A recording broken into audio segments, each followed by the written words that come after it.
Good afternoon, everybody. My name is Jody. My husband David John and I have a small farm in the panhandle of North Idaho. These are stories and adventures. Don't forget to hit the like and subscribe button. And as you see, we're out in the garden again.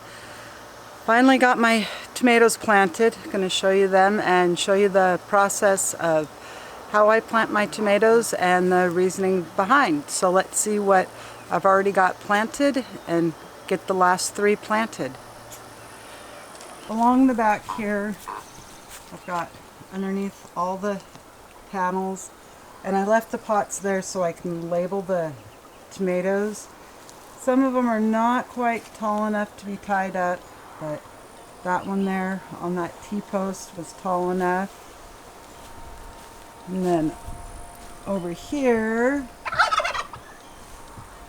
behind the cauliflower and kohlrabi, I've got another row of tomatoes there, tomatoes planted there, and those ones are pretty much tall enough to be tied up. Got some tomatoes in amongst those guys, but the 3 we're going to be planting are going to be over here on this short trellis. And because I didn't sell nearly as many as I'd planned to when we were selling seedlings, I still have a greenhouse full of tomatoes. So I'm just planting them wherever I have an open space, like here with the garlic. Just gonna get a stake and kind of stake them up. But those are 2 Abe Lincolns. So let's go grab the tripod so I have a free hand and get these last 3 planted. And as much as I love the shavings, they are not nice to bare knees. So what I've been doing is going through and about every 12 inches, and I'll explain why I'm planting them close, I've been going through and digging my hole as deep as I can get it.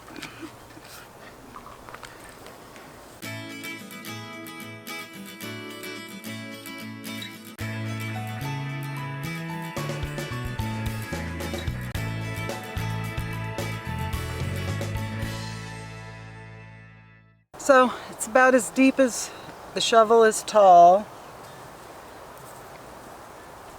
Whoa! Don't do that. Because on tomato plants, if the camera will focus, all along the stem here are little hairs that eventually will turn into roots if they come into ground contact. So that's the reason you want to plant them deep. And you just don't want to leave the lower leaves on, just because it can promote disease if you have an issue going on. So I've just been going through and trimming the lower ones, and this one, yes, it has 2 plants in it, but I'm still going to plant both of them.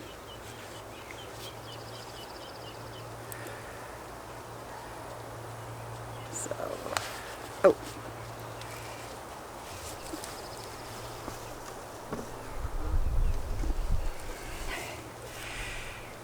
And a couple years back, one of the channels I watch, she'd been told by an old farmer to plant an egg underneath your tomato. And I've said this on a previous one, but the egg, the shell is calcium, and tomatoes need calcium to help with blossom set and just blossoming.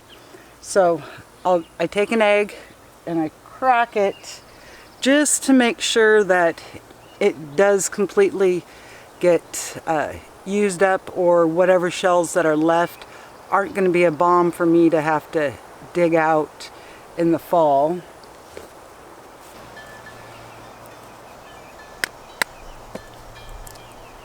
And I make sure it's good and cracked, because I have found one later when I've cleaned up, and not fun. So you're just going to take your tomato and gently push him down in the hole. And then I also kind of make sure I crush the egg, backfill with the soil.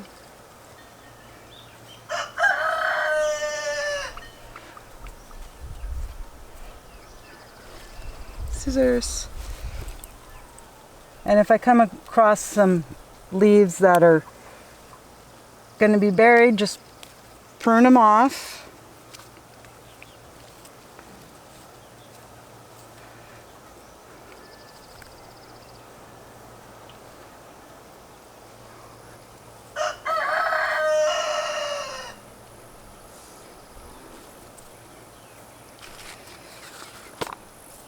And that gets that one planted. And when you're going through and pruning up your tomatoes, don't get a little overzealous like I did on this one.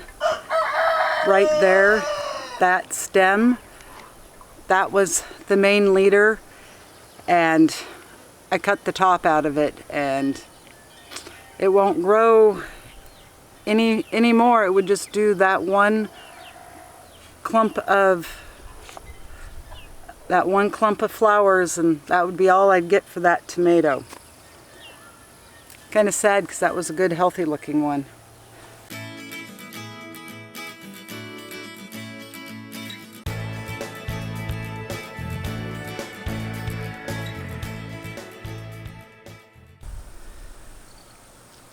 And it's like that one there, it's got two tops that are trying to grow. It kind of split, so I'm just going to trim one out.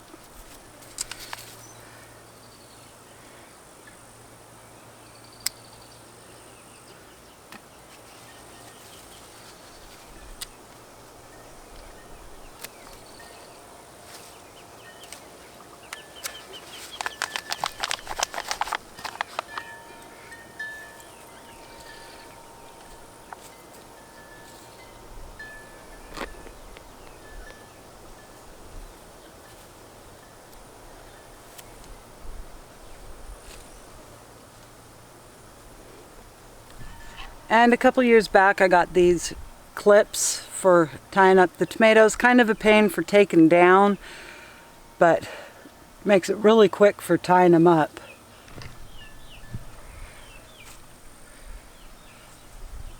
So I do one around the cattle panel and then hook the second one on there, and he's tied up. Get this last one planted. And I will be going back after I get everything watered in good and reapplying the shavings. And this one is just an absolute tangled mess. Definitely needs a bunch of pruning done on it because it's got sucker growth everywhere, and that's what these leaders here that would form another plant, but then you don't get, in theory, as many tomatoes or as big of tomatoes, because those are sucking the energy from the mama plants. So get this guy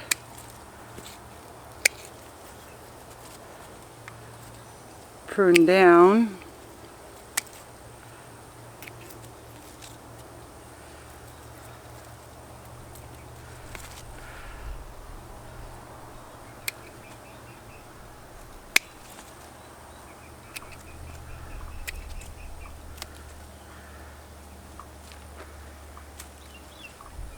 And there, even though it's kind of spindly, I got one plant instead of 6.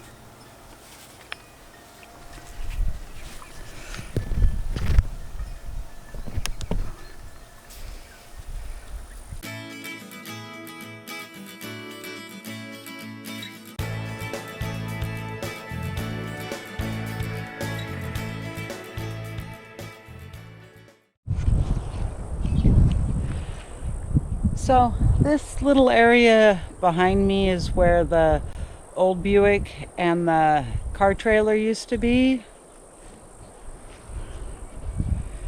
And as you see, it's mostly just weeds and really nothing growing. So I'm gonna go through and hard rake it and then get some grass seed and clover seed put down, because this is part of the addition to the Muscovy pen. And I do have a impact sprinkler set on a timer, so it will go off for 30 minutes every 6 hours, just so I can make sure in this hot weather that we're abnormally having here in North Idaho that I don't burn it out. But I'm just gonna work on this patch and then probably work my way around, just trying to improve this area for the birds.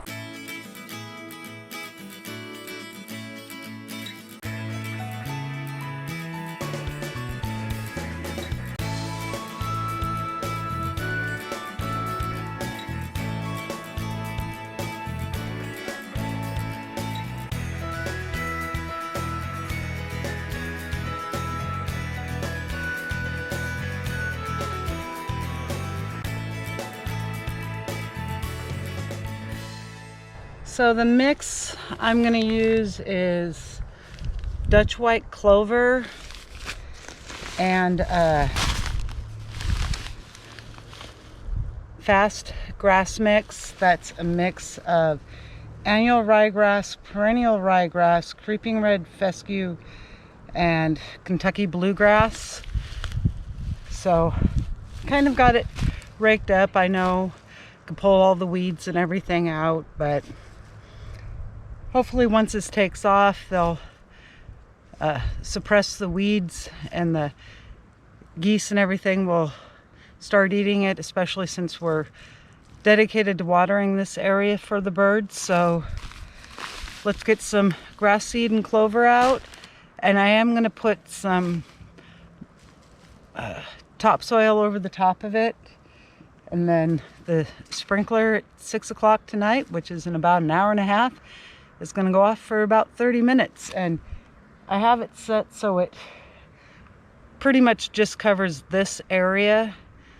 So not excessively watering, but and then we can just work our way through this kind of junky area. It's like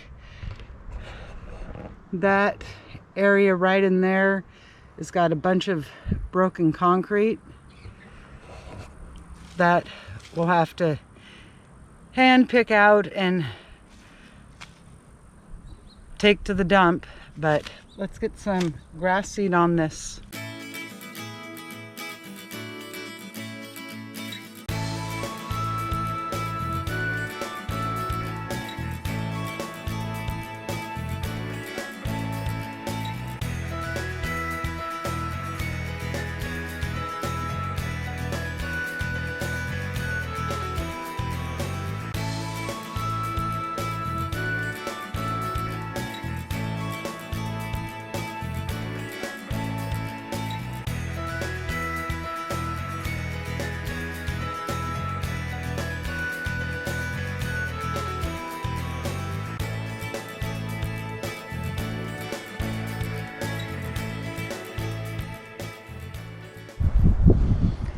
And as you see, I've got 2 chickens over there in there. Not really worried about the geese. But for the most part, the chickens really don't come over here.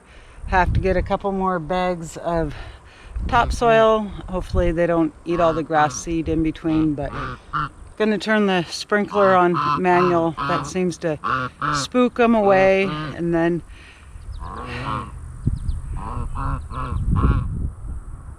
see how that goes.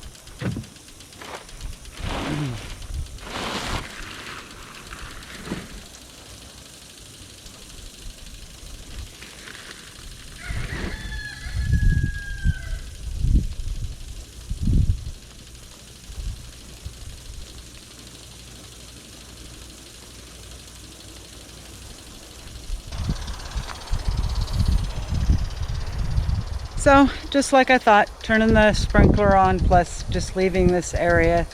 Got the chickens gone, so hopefully in a week or two, or a week because it's supposed to be warm, we'll have grass growing there instead of weeds. And the GoPro is not going to do these guys justice. Should be a clue to me that it's too hot to be outside working when my regular Canon turned off because it said it was too hot.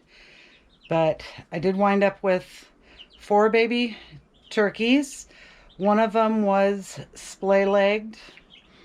Not sure. They're saying that it's the temperature in the incubator, the humidity was off, or mispositioned in the egg itself. I would say since the other 3 and the baby chicks I've hatched out of the incubator didn't have that issue at all, that it was just mispositioned in the egg itself.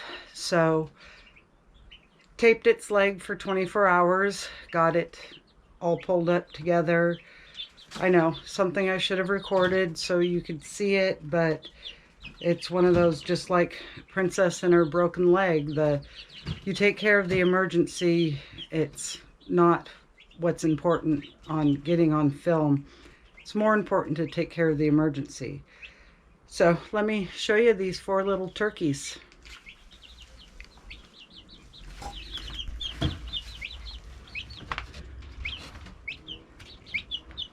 And they're just cute as all get out.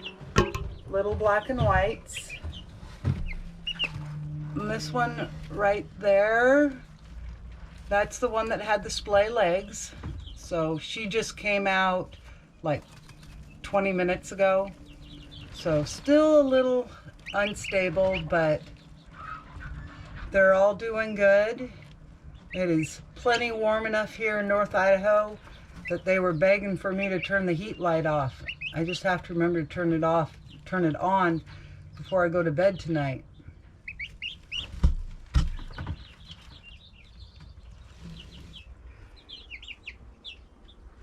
But these 4, they're doing good. So you've got Frack, which is a girl, Frick, which is a boy, Ball is a boy, and then Princess.